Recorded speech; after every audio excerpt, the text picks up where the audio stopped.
शास्त्रों ने कहा, अहम ब्रह्मास्मि, आई एम डिवाइन फ्लेम। मैं ही ब्रह्म हूँ, शिवोहम शिवोहम। वास्तव में समूची मानव जाति के नर नारी, स्त्री पुरुष युक्त यानी अर्धनारीश्वर ही हैं। अर्धनारीश्वर की परिकल्पना शास्त्रों में बहुत ही वैज्ञानिकता की कसौटी पर आधारित है।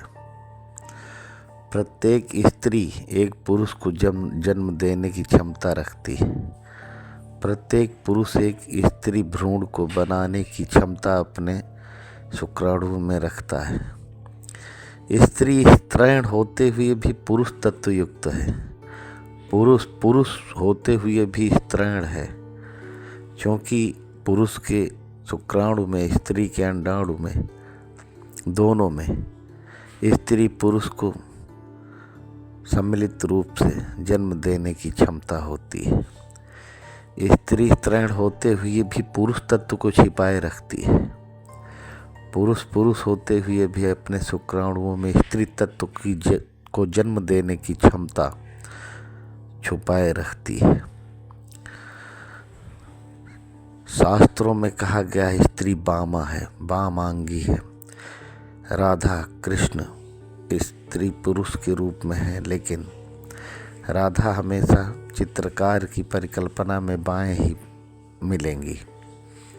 सीता राम, शिव पार्वती, दोनों में स्त्री तत्व की परिकल्पना चित्रकार ने वाम अंग की ओर ही की है।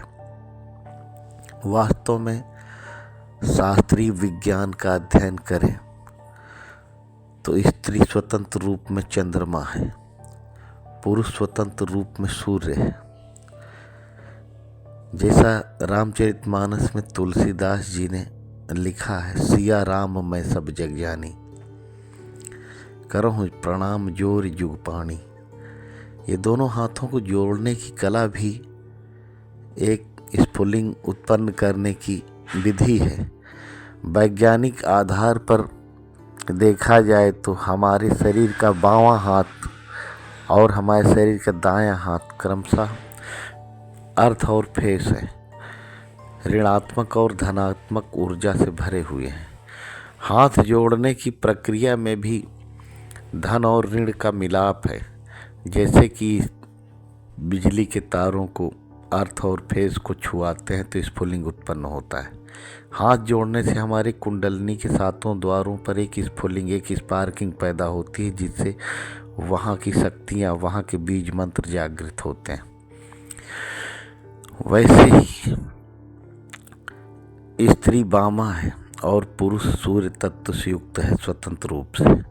फिर भी स्त्री चंद्रमा होते हुए भी सूर्य को अपने में छिपाए रखती है। जैसे चंद्रमा अपने प्रकाश से नहीं चमकता, विज्ञान ये कहता है, उसमें सूर्य का ही प्रकाश है।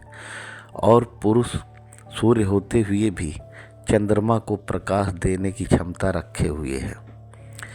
यही अर्धनारीश्वर की परिकल्पना है। स्वतंत्र रूप में स्त्री ऋणात्मक ऊर्जा है, पुरुष धनात्मक ऊर्जा है। जैसे सेल में, बैटरी में एक धनावेशित पॉइंट होता है, एक ऋणावेशित। कोई भी सृष्टि का ऊर्जा क्रम बिना अर्थ और फेस के, ऋणात्मक और धनात्मक ऊर्जा के बगैर संभव नहीं है। शायद इसी परिकल्पना से सिया राम मैं सब जग जानी, ये परिणति विज्ञान की तुलसीदास जी के मुख से उच्चारित हुई। और जैसे हम देखते हैं, वनस्पति शास्त्र का अध्ययन करने वाले विज्ञान वर्ग के अध्येता ये जानते हैं कि कद्दू वगैरह के जो पौधे हैं उसमें नर और मादा पुष्प एक साथ एक ही वृक्ष में परिलक्षित होते हैं। ये प्रकृति ऋणात्मक और धनात्मक ऊर्जा का एक भंडार है। अर्धनारीश्वर की एक परिणति का भंडार है। प्रत्येक स्त्री पुरुष अपने में अर्धनारीश्वर है, क्योंकि स्त्री स्त्री होते हुए भी अपने पिता के तत्व को अपने में छुपाए हुए है। पुरुष पुरुष होते हुए भी माता के तत्व को अपने में छुपाए हुए है, क्योंकि बिना माता पिता के शरीर की रचना संभव नहीं है। स्त्री का रज पुरुष का वेद है। शुक्राणुओं और अंडाणुओं से हमारे इस मनुष्य शरीर की संरचना बनी हुई है।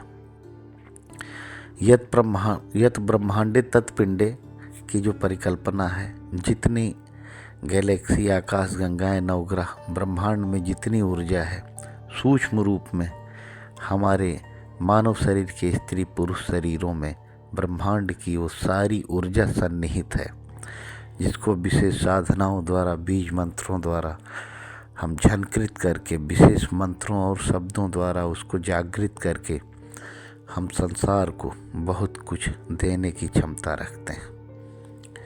यही एक वैज्ञानिकता की कसौटी पर आधारित अर्धनारीश्वर की परिकल्पना है। वास्तव में सारी मनुष्य जाति अर्धनारीश्वर स्वरूप की प्रतिकृति है। यही सत्य है, यही विज्ञान है। और अर्धनारीश्वर एक शक्ति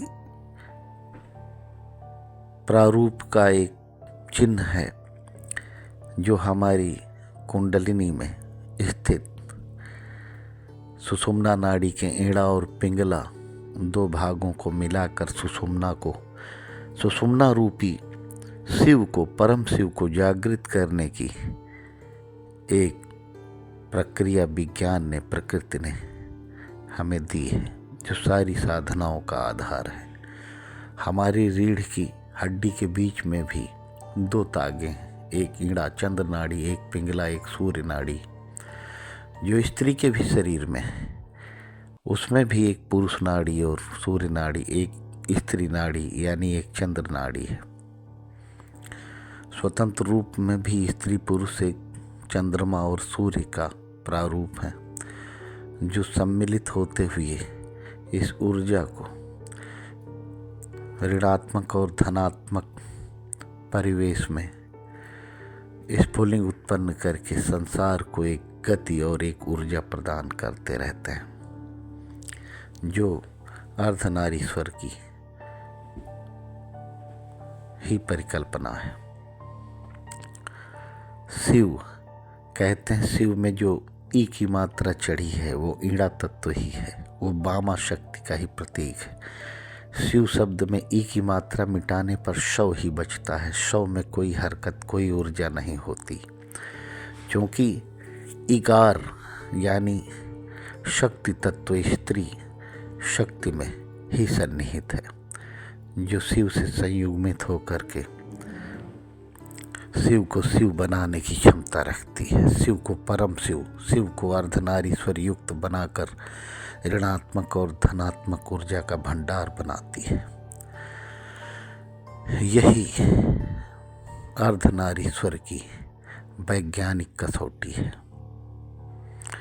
अपनी जिज्ञासाओं में जागो और अपने को पहचानो। अपने आप के अर्धनारीश्वर, अपने आप के शिव को, अपने आप के ब्रह्म को, नारायण को जगाओ। जिज्ञासाओं में जागो और जिज्ञासु प्रणाम।